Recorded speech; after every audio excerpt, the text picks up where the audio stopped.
नमस्कार, मैं हूं आपके साथ प्रदीप आजाद। किसी भी समाज को मजबूत करने के लिए वाकई काफी जतन करने पड़ते हैं और कई बार जब सामाजिक सरोकारों की बातें होती हैं तो जिम्मेदारियां भी काफी बढ़ जाती हैं और खासकर उन लोगों की जिम्मेदारियां काफी बढ़ जाती हैं जो उस समाज के लिए उस समाज का प्रतिनिधित्व करते हैं। तमाम जिम्मेदारियां, क्योंकि समाज में कहीं भी कोई ऊंच नीच हो या सभी को एक जाजम पर इकट्ठा करना हो, तमाम तरह की जो गतिविधियां होती हैं, जाहिर सी बात है कि उस समाज के प्रतिनिधित्व करने वाले लोगों को उनके कंधों पर ज़्यादा जिम्मेदारियां बढ़ती हैं। हाल ही में राजस्थान में एक गुर्जर समाज का एक बड़ा अधिवेशन होने वाला है। हालांकि पहले तारीख 31 अक्टूबर तय थी, लेकिन चूँकि त्योहारी मौका था और हिंदुस्तान के दूर दराज के लोग यहाँ पर आने वाले थे और यही वजह रही कि इस तारीख को कुछ आगे बढ़ाया गया है। लेकिन अब बड़ा सवाल ये कि जो तमाम एक बड़े स्तर पर, बड़े पैमाने पर जो गुर्जर समाज का एक बड़ा अधिवेशन राजस्थान की राजधानी जयपुर में होने वाला है, आखिर क्या उसका मकसद है, किस तरह की तैयारियां हैं, कौन लोग इसमें हिस्सा लेंगे और आखिर उससे होगा क्या, उस अधिवेशन से, उस सम्मेलन से आखिर होगा क्या, उद्देश्य क्या है। आज इसी विषय पर बातचीत होगी और बातचीत के लिए हमारे साथ मौजूद हैं बच्चू सिंह बैसला। आप अखिल भारतीय गुर्जर महासभा जो संगठन है, इसके राष्ट्रीय महासचिव हैं और जाहिर सी बात है कि जब नेशनल जनरल सेक्रेटरी कोई भी व्यक्ति होता है तो जिम्मेदारियां काफ़ी बढ़ जाती हैं। तो बैसला जी, किस तरह की अब इन जिम्मेदारियों को आप वहन कर रहे हैं और किस तरह से तैयारियां हैं और मकसद क्या है? अखिल भारतीय गुर्जर महासभा का राष्ट्रीय महासचिव संगठन होने के नाते, क्योंकि राष्ट्रीय महासचिव और भी हमारे पूरे देश के अंदर 4 राष्ट्रीय महासचिव होते हैं, लेकिन राष्ट्रीय महासचिव संगठन के नाते संगठन की सारी संरचना रूपरेखा का काम प्रदीप भाई मुझे 2020 से इस संगठन में मिला है। और संगठन जो राष्ट्रीय महासचिव होता है वो पूरे देश में एक होता है, जिसको पूरे संगठन की संरचना भी करनी और संगठन के विभिन्न राज्यों में, अलग अलग राज्यों में जो राष्ट्रीय अधिवेशन होते हैं हमारे, वो अधिवेशन को भी लेकर के हम इस लाइन पर पूरे देश में मुझे जाना पड़ता है और उसकी तैयारी और उसकी पूरी रचना करने का काम, कोऑर्डिनेशन का काम, संयोजन का काम, खास तौर से राष्ट्रीय महासचिव संगठन होने के नाते ये मेरे ऊपर विशेष रूप से इसकी बड़ी जिम्मेदारी होती है। ठीक है। इसी के साथ मैं जब से राष्ट्रीय संगठन महासचिव बना हूँ, उसके बाद में हमारा एक राष्ट्रीय अधिवेशन इंदौर में हो चुका है और इंदौर के बाद अब अगला राष्ट्रीय अधिवेशन जैसा राजस्थान में हमारा पहले से विदित था कि 31 अक्टूबर सरदार वल्लभ भाई पटेल की जयंती पर होना निश्चित था। लेकिन जब राष्ट्रीय कमेटी और सभी पदाधिकारियों से चर्चा हुई हमारी मीटिंग में, तो सब लोगों ने कहा कि दिवाली का त्यौहार है और बड़ा त्यौहार है, इसमें लोगों को पहुंचने में और एकदम त्यौहार के जस्ट बाद समय जो है कम रहता है, 2 दिन के बाद ही राष्ट्रीय अधिवेशन हो जाएगा तो लोगों को पहुंचने में दिक्कत होगी। तो इसलिए इसको फिलहाल के लिए केवल पोस्टपोन करके और अगली तारीख शीघ्र ही ऐलान करने का हमारे संगठन ने निर्णय लिया है जी। और उसमें अधिवेशन जो होना है, उस राष्ट्रीय अधिवेशन में हमारा जम्मू कश्मीर से लेकर कन्याकुमारी और आसाम से लेकर गुजरात तक 15 राज्यों की हमारी अखिल भारतीय गुर्जर महासभा की जो प्रदेश इकाइयों का गठन हो रखा है, जिसमें महिला इकाई, युवा इकाई, IT, विधि इकाई, इस तरह से लगभग 5 इकाई हमारी संस्था के सिस्टम कंसर्न में महासभा के तहत चल रही हैं। इसका अगर मकसद जानना चाहे कि आखिर क्योंकि जब जब किसी भी समाज का कोई अधिवेशन, सम्मेलन, प्रोग्राम जब होता है तो उसके पीछे कोई मकसद होता है, यहाँ क्या है? देखिए, नेचुरल सी बात है, जब मकसद किसी भी समाज के संगठन का एक अधिवेशन होता है या कोई भी विषय होती है, तो वो समाज चाहती है कि उस समाज का प्रतिनिधित्व, तो समाज की जो मुख्य मूलभूत मांगे हैं या समाज के विकास की और डेवलपमेंट की लाइन पर जो भी समाज के जो विषय होते हैं, वो विषय उसके मेन एजेंडे के रूप में होते हैं। और जो एजेंडे हम अनवरत हमारे राष्ट्रीय अधिवेशनों में रखते हैं, जो प्रदेश की सरकार के विषय होते हैं, उनको प्रदेश की सरकार के प्रतिनिधियों के सामने, उनके मुखियाओं को हम इनवाइट करते हैं, गेस्ट बनाते हैं कार्यक्रम में, उनके सामने रखते हैं। और जो केंद्र के विषय हैं तो केंद्र का भी कोई प्रतिनिधि हम बुलाते हैं। दोनों दलों का, जिस दल की भी सरकार होती है, दोनों के प्रतिनिधि हम जनरल रूप से उनको गेस्ट बनाते हैं। तो उनके सामने केंद्र का विषय है जो केंद्र की सरकार के मौजूद समस्त में रखते हैं, और प्रदेश का विषय है उसको प्रदेश की सरकार के विषय में रखते हैं, और उनके संज्ञान में लाके उनकी पालना कराने की जिम्मेदारी भी उनके ऊपर बांधते हैं कि आप हमारे कार्यक्रम में आए, आपका सम्मान है, मान है, लेकिन हमारे समाज की जो मूल विषय है और समाज जिन चीज़ों से अवरुद्ध है, जो समाज के लिए होनी चाहिए, उनको करना अभी आपकी जिम्मेदारी है। ये हम उन लोगों को, राजनीतिक दलों के लोगों को बाउंड करके हमारे संगठन के अधिवेशन के माध्यम से उनको जताने का काम करते हैं। और अगर आप उसको, क्योंकि समाज कहता है अगर हमारे समाज का आप ध्यान रखोगे तो हम भी आपका ध्यान रखेंगे। राजनीति में, राजनीति का नियम है कि आप अगर हमारे इस समाज के जो विषय हैं, जो बात हैं, जो एजेंडे हैं, इनको जो भी पार्टी की सरकार है, चाहे प्रदेश की है चाहे केंद्र की है, वो उसको भली भांति जब हमको जितना वो देगी, हम उसको उतना जरूर देने का काम वादा उनसे करते हैं, और उनके अनुरूप हम उनका जरूर पूरा भी करने का काम करते हैं। अब जब आपने राजनीति की बात छेड़ी है तो क्या मानते हैं कि गुर्जर समाज का प्रतिनिधित्व, चाहे राजस्थान की राजनीति की बात करें या केंद्र की राजनीति की बात करें, और अक्सर ये भी होता है कि आरक्षण को लेकर भी कई बार बातें उठती है, तो कहाँ मानते हैं समाज को उस हिसाब से आप? प्रदीप भाई, मैं आपको एक निवेदन करना चाहता हूँ। गुर्जर समाज की जो मूल मांग थी वो एसटी के रूप में चालू हुई थी, और एसटी इसलिए मांगा था क्योंकि एसटी हिमाचल और जम्मू कश्मीर का गुर्जर एसटी आरक्षण प्राप्त है। हिंदुस्तान के अंदर 2 राज्यों में गुर्जर समाज एसटी में ही आता है,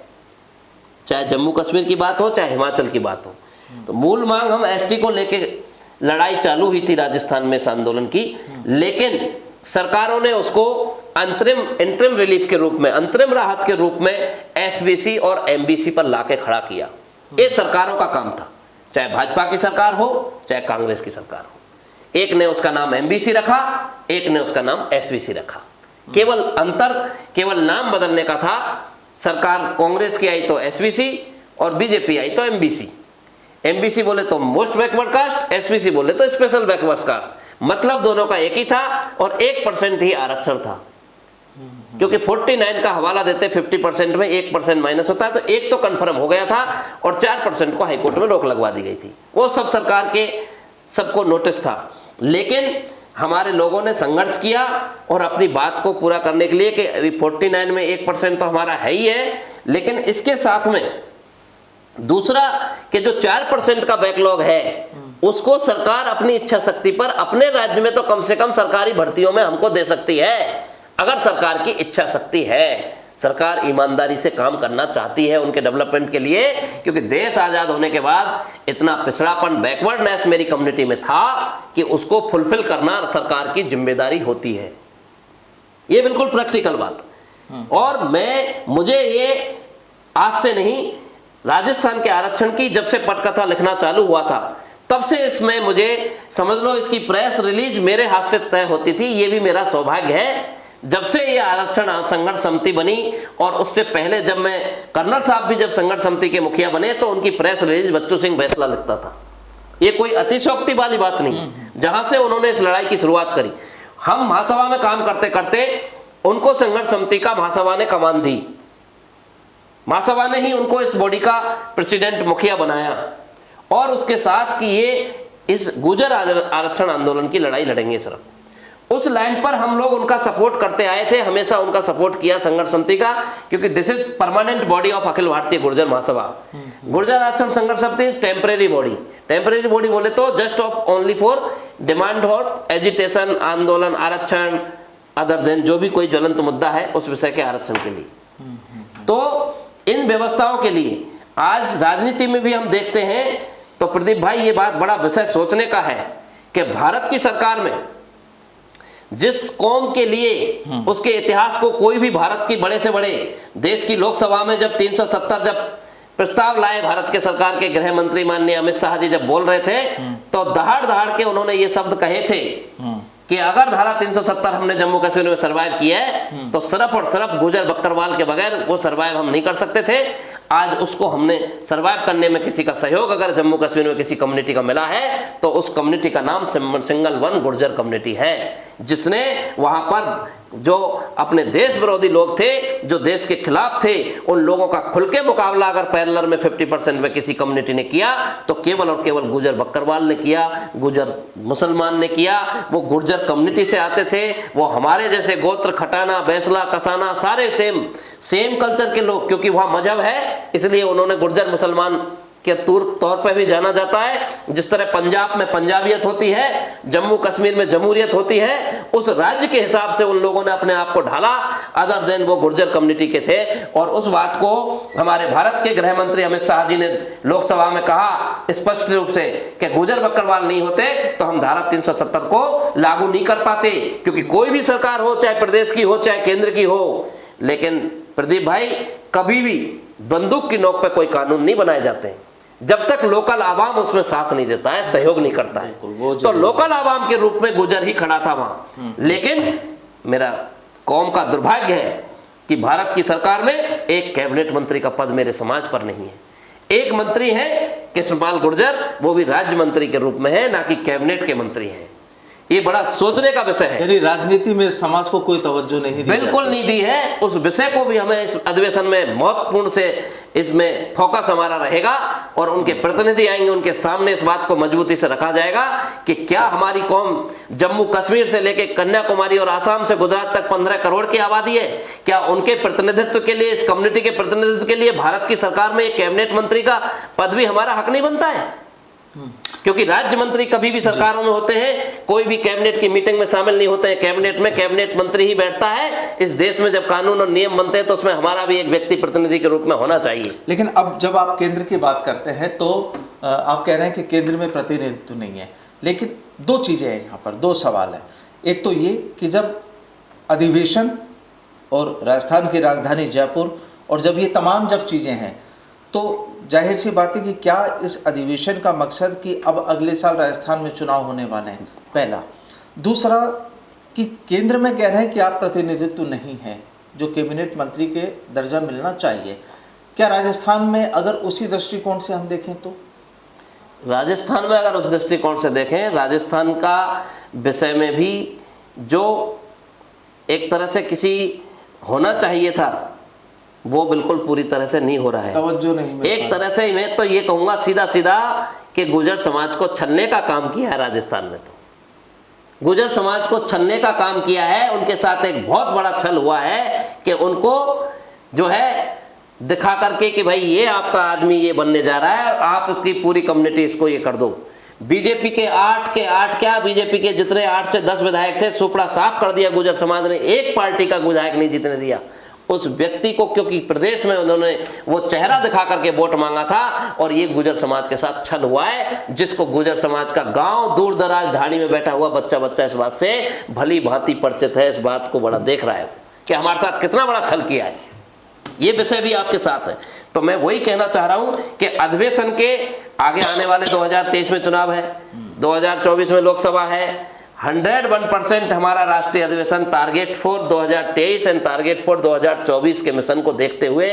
केंद्र में 2024 की सरकार के देखते हुए कि वो हमारे लिए क्या सोचती है और 2023 में राजस्थान के बारे में राजस्थान की सरकार क्या सोचती है, ये दोनों विषय हमारे लिए बहुत अहम होंगे इसमें। और राजस्थान में एक ऐतिहासिक पर भव्य अधिवेशन होने जा रहा है, जिस अधिवेशन में ऐसा महा अधिवेशन उसका नाम दिया है कि अब तक हिंदुस्तान में कोई ऐसा अधिवेशन कम से कम मेरे राष्ट्रीय संगठन महासचिव बनने के बाद नहीं हुआ और शायद देश में पहले भी कोई राष्ट्रीय अधिवेशन नहीं हुआ होगा। ऐसा अधिवेशन हम इस राजस्थान की धरा पर करने जा रहे हैं। मतलब कुल मिलाकर कहानी ये कि समाज हित और राजनीति से जुड़ाव, बिल्कुल, जो राजनीति में ना केंद्र ने प्रॉपर तरीके से आप लोगों को मौका दिया, बिल्कुल, और ना ही आप ये कह रहे हैं कि राजस्थान में छलावा हुआ। बिल्कुल, राजस्थान में तो हमारे साथ सीधा सीधा छलावा हुआ है, बट केंद्र में भी जो हमें तवज्जो मिलना चाहिए वो हमको तवज्जो नहीं दी है। कि भारत के इतिहास में एक आजादी के बाद जिस समाज का आज तक नहीं बना कैबिनेट मंत्री, एक आज की बात नहीं है, ये जब से सरकारें चल रही है आज तक भारत सरकार में गुर्जर समाज से कोई व्यक्ति कैबिनेट मंत्री नहीं बना। ये सोचने का विषय है, ये सोचने का विषय है। इसको सोचने के लिए महासभा इस काम को पूरा अमली जामा पहनाने का काम करेगी और अपने कौम को जगाने के लिए राजस्थान की धरती में अधिवेशन तो होगा ही होगा, और उसी दिन उसी मंच से राजस्थान में एक जो है राजनीतिक चेतना यात्रा के रूप में भी महासभा चलाने जा रही है, जिसकी घोषणा भी उसी अधिवेशन के मंच से करेंगे। और उस रथ यात्रा का एक ही मकसद होगा कि राजस्थान ही नहीं, राजस्थान से मैसेज देंगे और हिंदुस्तान के राज्यों में मैसेज जाएगा, क्योंकि हिंदुस्तान के राज्य के भी उस रथ यात्रा में प्रदेश अध्यक्ष शामिल होंगे और पूरी राष्ट्रीय कमेटी शामिल होगी। उसमें ये मैसेज देंगे कि जिन पर दलों ने हमारे समाज को आज तक हमारी अनदेखी कर रहे हैं या हमको प्रॉपर जो स्थान मिलना चाहिए वो नहीं दिया है, उनको हमें सबक सिखाने का निर्णय भी हमारे एक एजेंडे का मेन बिंदु रहेगा। तो बिल्कुल देखिए, कुल मिलाकर जो यहाँ कहानी बिल्कुल साफ है कि जो ये महाअधिवेशन, गुर्जर समाज का जो महाअधिवेशन आने वाले दिनों में राजस्थान की राजधानी जयपुर में होने वाला है, इसका मुख्य मकसद यही है कि सियासत में जो छलावा होता है समाज के साथ, या सियासत में जो कुर्सी या जो पद या जो जिम्मेदारी मिलनी चाहिए वो नहीं दी जाती, और सीधा आरोप ये कि सरकारें बन जाती है, लेकिन इस समाज के साथ, इस जाति के लोगों के साथ जो छलावा होता है वो अब सहन नहीं होगा। बिल्कुल यही चीजें हैं, यही मकसद है, बिल्कुल यही मकसद है। हालांकि सामाजिक सरोकार के और भी समाज की जो मांगें होती हैं, बहुत सारे विषय हैं समाज सुधार के, वो विषय भी हम करते रहते हैं। सामाजिक सरोकार हैं, जैसे अभी हमने राजस्थान में सामूहिक विवाह इकाई बनाई है, अखिल भारतीय गुर्जर महासभा की सामूहिक विवाह इकाई बनाई है, जिसका 25 दिसंबर को हमारा जो है यहाँ पे परिचय सम्मेलन हो रहा है राजपूत सभा भवन में 5 बत्ती अजमेरी गेट पर, और 26 जनवरी को हमने दशहरा मैदान में आदर्श नगर में उसका सामूहिक विवाह का भी आयोजन रखा है, जिसमें मात्र बरवधू और बरवधू दोनों पक्ष के लोगों से मात्र 5100 रुपये की रसीद में उनकी शादी करेंगे, और उनकी शादी और उनके शादी के घर को चलाने के लिए जो जीवन की चलाने की जो भी मूलभूत सामान की व्यवस्था होती है वो समाज के भामाशाह और समाज की संस्था के लोग मिलकर के उनका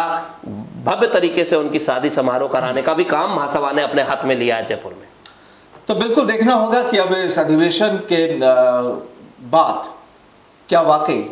केंद्र की सरकारें और राज्यों की सरकारें, क्योंकि केवल एक ही राज्य से मतलब नहीं, राजस्थान से मतलब नहीं, बल्कि तमाम राज्यों की सरकारों से चुनाव भी आ रहा है सामने, चुनाव भी दूसरे राज्यों में, तो ये पूरा एक उनमें भी असर पड़ेगा, इस बात मसला रहेगा और ये दृष्टिकोण रहेगा कि आने वाले वक्त में सरकारें कितनी तवज्जो देती है। और अगर ऐसा नहीं होता है तो जाहिर सी बात है कि जब कोई भी समाज एकजुट होता है तो राजनीति में उलटफेर में ज़्यादा वक्त भी नहीं लगता। हमने थोड़ा सा एक विषय आप और लूँगा, इस विषय में ऑलरेडी हमने केंद्र की सरकार को, भारत के प्रधानमंत्री को, भारतीय जनता पार्टी के राष्ट्रीय अध्यक्ष जेपी नड्डा जी को, एंड संगठन महामंत्री जो होते हैं बीएल संतोष जी जो नेक्स्ट टू प्रेसिडेंट होते हैं, उन सबको ये लेटर लिख के अवगत भी कराया है कि जम्मू कश्मीर में अभी इलेक्शन आ रहा है, हिमाचल में अभी इलेक्शन की डेट घोषणा हो चुकी है, वहाँ भी इलेक्शन हो रहा है, और आने वाला गुजरात में भी चुनाव हो रहा है। गुजरात का मैं अभी दौरा करके आया हूँ 5 दिन का। गुजरात में पूरा लेवा पाटीदार जो समाज है वो कंप्लीट गुर्जर समाज है, जिसको कभी वो लोग सोचते हैं कि शायद वो गुर्जर लिखते नहीं है तो ऐसा लगता है कि गुर्जर नहीं है, जबकि लेवा पाटीदार कंप्लीट इज गुर्जर। और गुजरात में सबसे बड़ी, गुजरात प्रदेश का नाम ही गुजरात रहा, जो गुर्जर से शुरू हुआ था, वो गुजरात ही सबसे बड़ा गुर्जरों का उत्पत्ति का स्थान बताते हैं। जो हमारे पूर्वज भी बेसबान ने कहा कि गुजरात से ही हमारी उत्पत्ति मानी जाती है, इसलिए उसको गुर्जर प्रदेश और गुजरात से ही गुजरात बना था, और वहां पर लेवा पाटीदार है। मैं अभी संगठन का काम करके आया हूं, अभी गांधीनगर से मैं गुजरात का यूथ का कार्यकारी अध्यक्ष गौरांग पटेल को बनाया हूं। हार्दिक पटेल का भी आपने बड़ा नाम सुना होगा, जो लेवा पाटीदार ही होते हैं, जिन्होंने एक बहुत बड़ा ऐतिहासिक आंदोलन किया था आरक्षण के लिए गुजरात में। वो सारे लोग हमारी कमेटी के पदाधिकारी होने जा रहे हैं, और गुजरात उत्तर गुजरात का पूरा यूथ का प्रेसिडेंट अभी मैं रिसेंटली बना के आया हूँ 2 दिन पहले। तो